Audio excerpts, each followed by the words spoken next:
Welcome to the Sharkpreneur podcast with Kevin Harrington and Seth Greene. Kevin Harrington is the inventor of the infomercial, one of the original sharks from the hit TV show Shark Tank, and has generated over $5 billion in TV and digital direct response sales. Seth Greene is the world's first trusted authority on cutting-edge direct response marketing, a best-selling author, and the only 3-time Marketer of the Year nominee. On the podcast, Kevin and Seth interview sharkpreneurs who share straight talk on what it takes to explode your business. 49 faces looked to him in triumph. Over the last 12 months, they had each taken turns and promoted his business for a week at a time, driving over $987,342 in revenue. What if you had a network of 50 centers of influence who promoted your business every week for a year? Grab your copy of the #1 Amazon best-selling book, The Ultimate Guide to Growing Your Business with a Podcast, at 33% off the Amazon price by going to ultimatepodcastbook.com. Again, that website for 33% off the Amazon price is ultimatepodcastbook.com. Welcome to the podcast. This is your co-host, Seth Greene. Today, I have the good fortune to be with Whitney Elkins-Hutten from passiveinvesting.com. Whitney, thank you so much for joining us. My pleasure. It is our pleasure to have you here. Let us go back in time. How did you get started? Well, I got started in real estate investing completely by accident in 2002. I bought a house with a significant other, and about a month later, the relationship fell apart and I had a house. So I had to figure out how to replace green shag carpet, psychedelic daisies that were painted all over the walls, and put this house back together. Stuffed it full of roommates, which we call that now a live-in or a house hack. And then, people that didn't mind living in a construction zone paid my friends in beer, sushi, and pizza. And we completed the rehab, sold the property 11 months later at a profit. And then realized then that my value that I create in the world is unhooked from the time that it takes for me to create that value. And so did a lot more, several more projects on nights and weekends. Some went well, some did not go so well, right? That's kind of the ebb and flow of every journey. Then realized that I wanted cash flow. So I transitioned into buying single family rentals, scaled about 40 units that way, then partnered on a 52 unit apartment building, and eventually got into larger syndicated real estate, both actively and passively.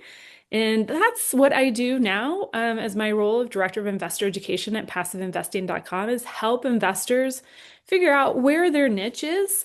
Is it going to be more active investing? And then do they need one-on-one coaching through my partnership company? Or do they want to invest passively in deals, which for somebody who's a high income earner, that's what I totally suggest.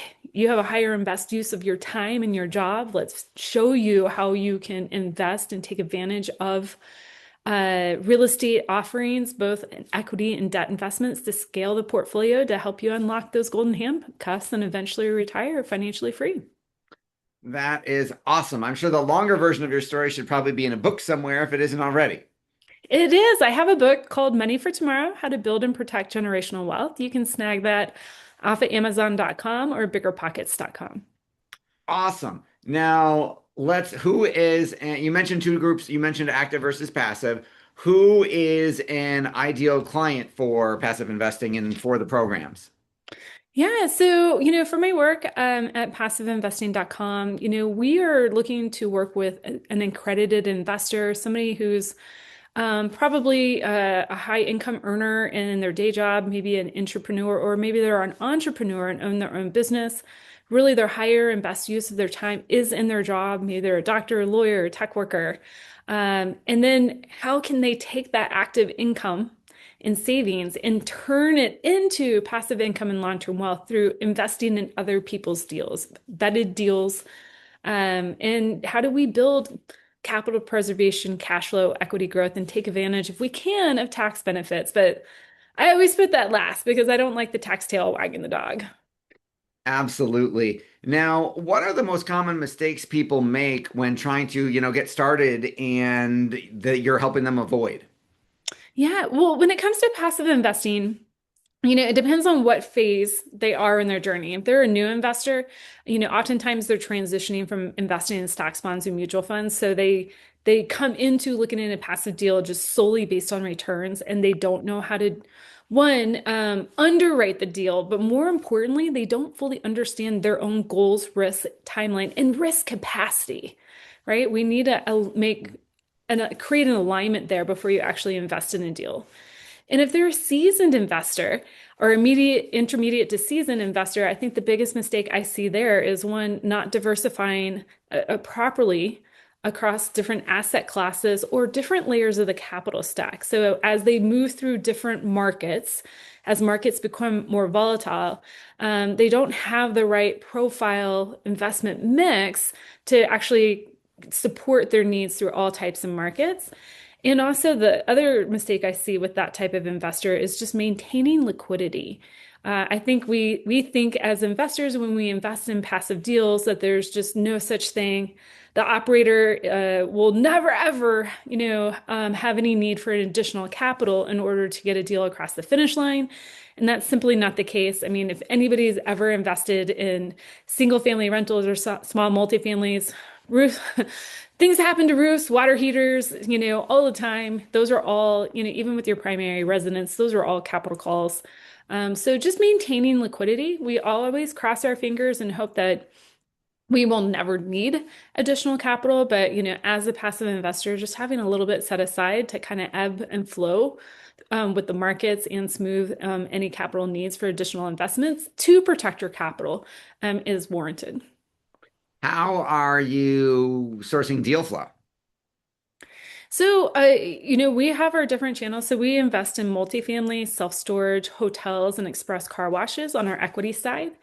Then we have a separate business that sources our deals it's a hard money lending business. So we raise capital through our debt fund to then lend out into the debt fund business. So each one of those verticals has a different, acquisition pipeline. With our multifamily, we like buying direct from, developers if we can in strong markets with strong fundamentals where supply demand metrics are not out of whack.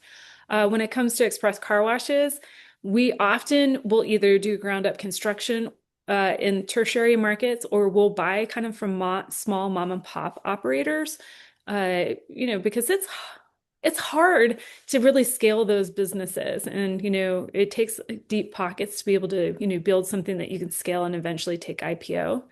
And then for our debt fund side of the business, hard money lending, that's really just networking with strong, borrowers that are already doing fix and flip projects in the single family space.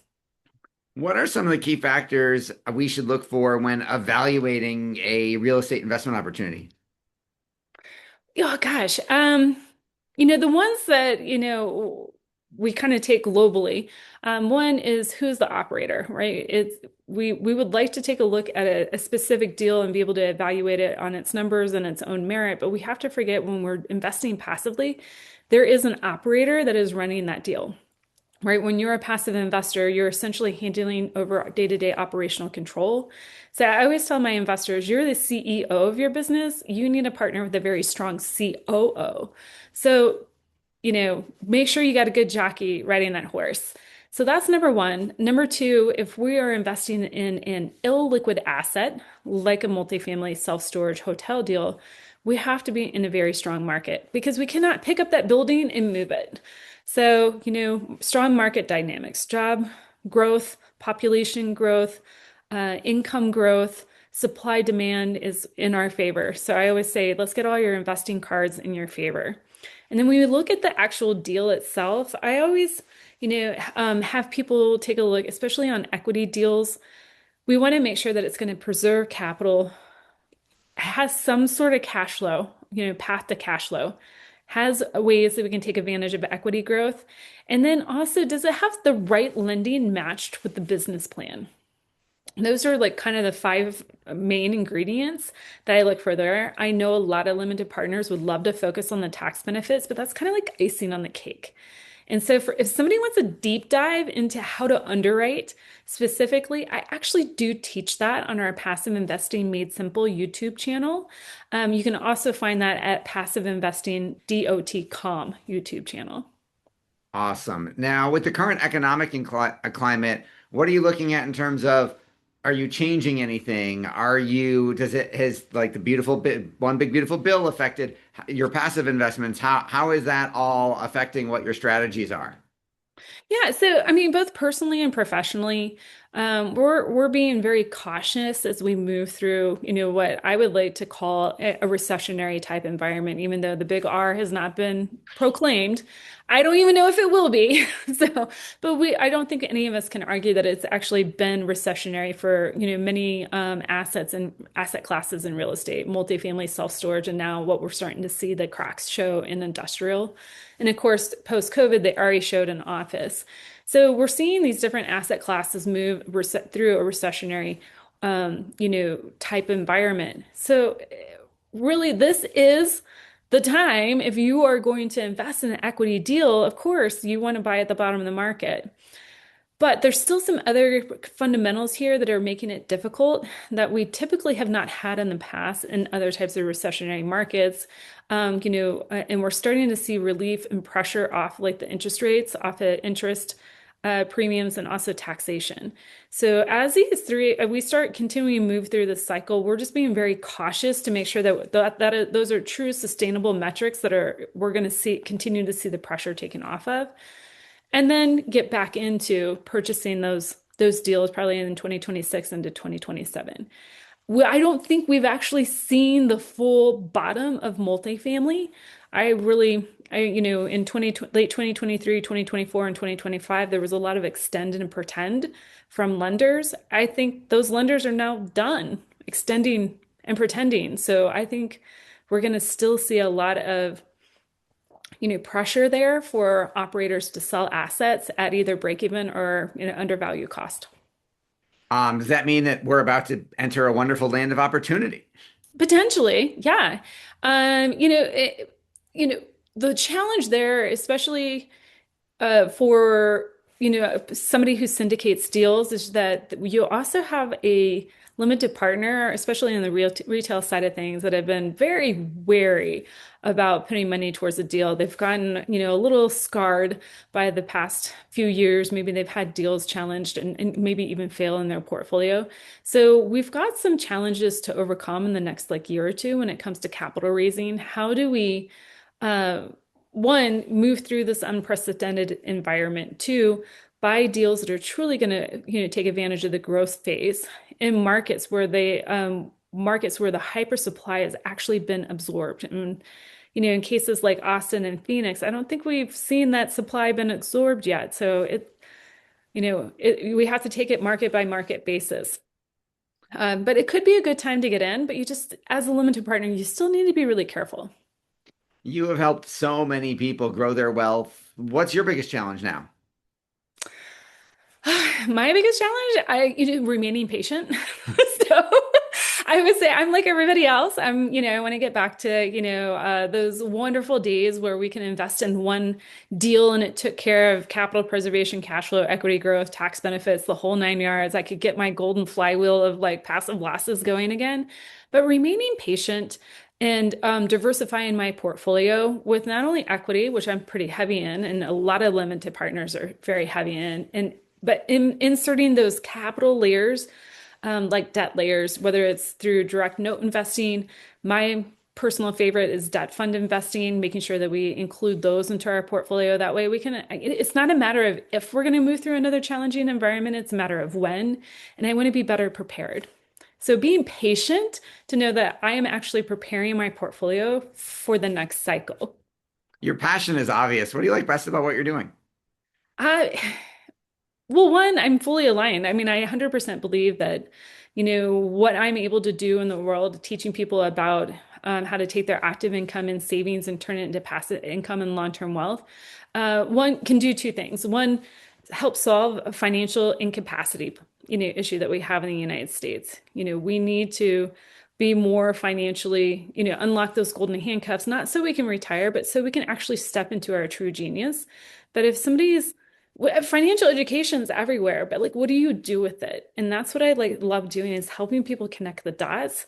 And of course, there's, ancillary benefits to that. They can put more time and energy and attention to their family, to their kids, to their loved ones, to a passion project that they have. And I would just love to kind of like the world with that. Awesome. Well, we greatly appreciate your time. We know it's incredibly valuable. For our folks watching or listening who want to learn more, where are the best places for them to go? Yeah, definitely. So if you're looking for a passive investment or more education around passive investing, you can find me at passiveinvestingwithwhitney.com. All right. This has been Seth Greene with Whitney Elkins-Hutten from Passive Investing with Whitney and passiveinvesting.com. Whitney, thanks again for joining us. Thank you. My pleasure. Thanks, everybody, for watching or listening. We will talk to you or see you next time.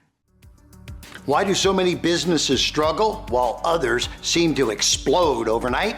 Do you wish you had the secret to this type of exponential growth?